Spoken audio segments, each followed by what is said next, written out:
La pré-Kabbale, c'est une Kabbale avant la Kabbale. Alors je sais que c'est un petit peu difficile, mais la Kabbale, mot qui veut dire tradition, n'existe officiellement comme mouvement qu'au XIIe siècle. Or, si vous voulez, la Kabbale du XIIe siècle reprend un certain nombre de doctrines qui sont déjà exposées dans le gnosticisme, c'est-à-dire le mouvement de la gnose des premiers siècles. Donc en fait, il y a une Kabbale avant la Kabbale, c'est pourquoi j'appelle cette période la pré-Kabbale. Alors, la Kabbale est une compromission de l'ésotérisme juif avec les cultes cosmiques. Elle est en rupture avec la religion de la Bible dans laquelle va s'inscrire le christianisme. Voilà l'enjeu, et il s'avère que la gnose a les mêmes caractéristiques.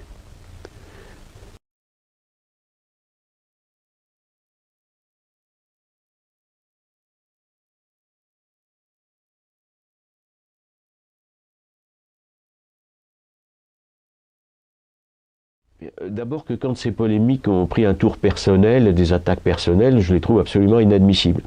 Moi j'ai voulu simplement rappeler les faits.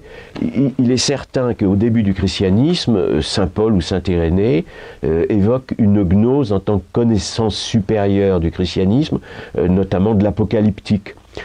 Et ils ont donc employé le mot gnose, mais saint Paul emploie le mot gnose au non trompeur, et saint Irénée, lui, parle de pseudognose. Donc en fait, il y a deux formes de gnose, et on devrait en principe pouvoir parler du gnose chrétienne, mais la gnose étant devenue uniquement anti-chrétienne, j'auto-censure le terme, parce que dans tous les livres qui concernent la gnose sur 20 siècles, la gnose est toujours dénommée comme la gnose anti-chrétienne. Donc parler de gnose chrétienne crée une confusion. C'est pour ça que je proscris le terme. Donc il n'y a qu'une gnose anti-chrétienne.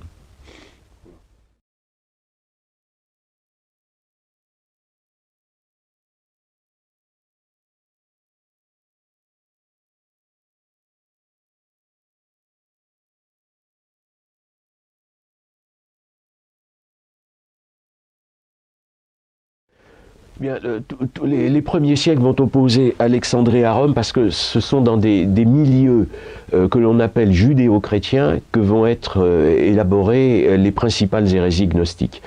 Juste d'un mot, pour dire qu'il n'y a pas de judéo-christianisme en matière religieuse, mais qu'il y a une métaphysique judéo-chrétienne qui consiste donc en une différence entre l'être créateur et l'être créé, l'univers, de ce qu'on appelle un dualisme métaphysique, et qui n'est pas dans la gnose.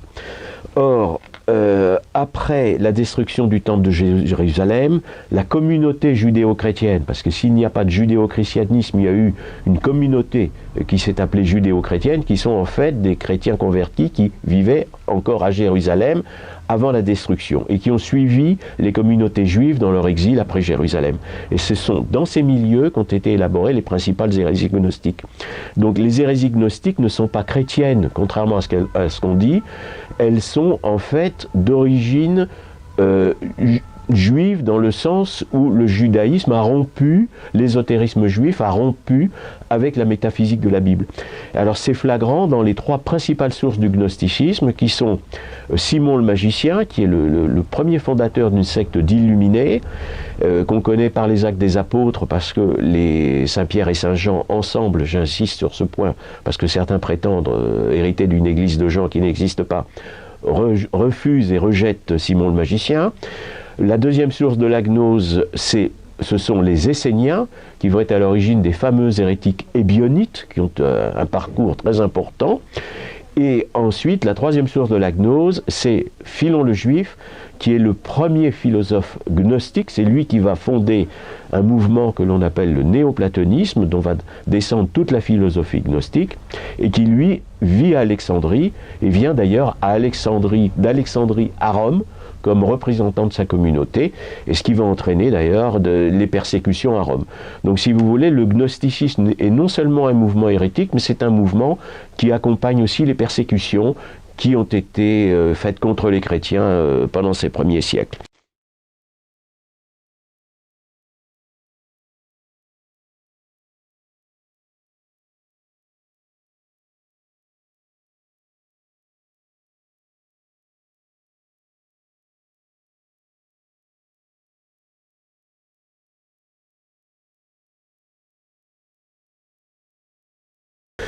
Eh bien parce qu'en fait, toutes les philosophies modernes ont leur source dans les mouvements hérétiques et dans la philosophie hérétique des premiers siècles. Il y a vraiment une concordance extraordinaire entre les premiers gnostiques et la plupart des philosophes modernes. Donc je me suis penché sur ce véritable miracle, comme l'avait employé l'expression, c'était le cardinal Danielou, qui a été l'hellénisme chrétien. Le mouvement des chrétiens pour convaincre les païens, pour les convaincre de l'intelligence du christianisme. Et vous avez des grands apologistes, dont les premiers sont justement Clément d'Alexandrie et Origène, mais ces apologistes vivent en milieu judéo-chrétien justement à Alexandrie, et ils vont reprendre un certain nombre d'hérésies, notamment l'hérésie dite néoplatonicienne. Un chrétien peut être platonicien, donc saint Augustin sera platonicien, christianisera Platon, mais il ne peut pas être néoplatonicien, c'est-à-dire interpréter Platon comme l'avait fait déjà Philon le Juif, et comme va le faire Plotin, c'est-à-dire en l'éclairant, si l'on peut dire, par l'illuminisme, par l'illumination d'un ésotérisme qui est judéo-égyptien. Or, c'est tout le fond de la philosophie de Plotin, et Plotin est le plus grand philosophe, est un philosophe païen qui vit à Alexandrie, qui lui aussi vient à Rome d'ailleurs, et qui vit au IIIe siècle, et dont la philosophie va être prise par tous les philosophes arabes et par les philosophes de la Renaissance. Alors, je fais donc une analyse de la philosophie de Plotin, parce qu'on la connaît peu, alors qu'elle est essentielle pour connaître la véritable histoire de la philosophie.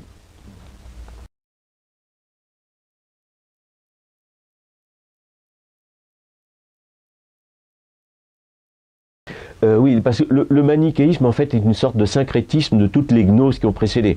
Alors, il y a beaucoup de gnoses, je parlais tout à l'heure de gnostiques d'Alexandrie qui précèdent les modernes. Je pense à Carpocrate, qui est le premier communiste, voire le premier gauchiste. Valentin, dont la philosophie va inspirer à la fois la Renaissance et des philosophes arabes. Basilide, qui est un ancêtre des Rose-Croix. Et tous ces gens viennent d'Alexandrie. Et le manichéisme rassemble toutes ces gnoses et va les transmettre, notamment par l'intermédiaire des cathares, aux protestants et à la franc-maçonnerie. Donc il y a un héritage maçonnique qui est manichéen. C'est pourquoi j'ai décrit cette hérésie du IIIe siècle.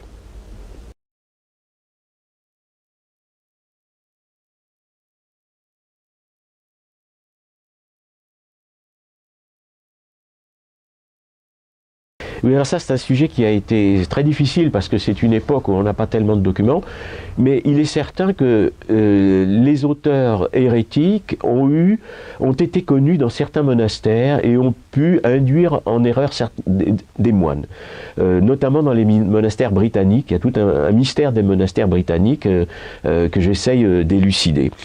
Et vous avez des érudits comme Boès ou comme Proclus qui sont déjà des alchimistes et qui ont rencontré des échos dans les monastères. Juste d'un mot, Proclus, qui est à la fois un falsificateur des textes hermétiques et de la théologie qui est dite négative, et qui est un pré-idéaliste. Alors on est toujours dans l'histoire secrète de la philosophie, c'est que Proclus, en fait, est un ancêtre de Descartes.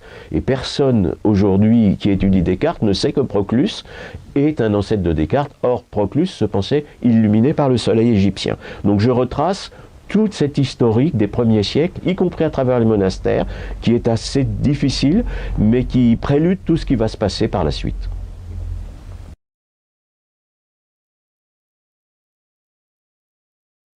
Alors, voilà, la première question, c'est de savoir, d'abord on va dire ce qu'est le Talmud. Le Talmud est un code de l'ésotérisme juif qui est élaboré après le christianisme, et pour y répondre.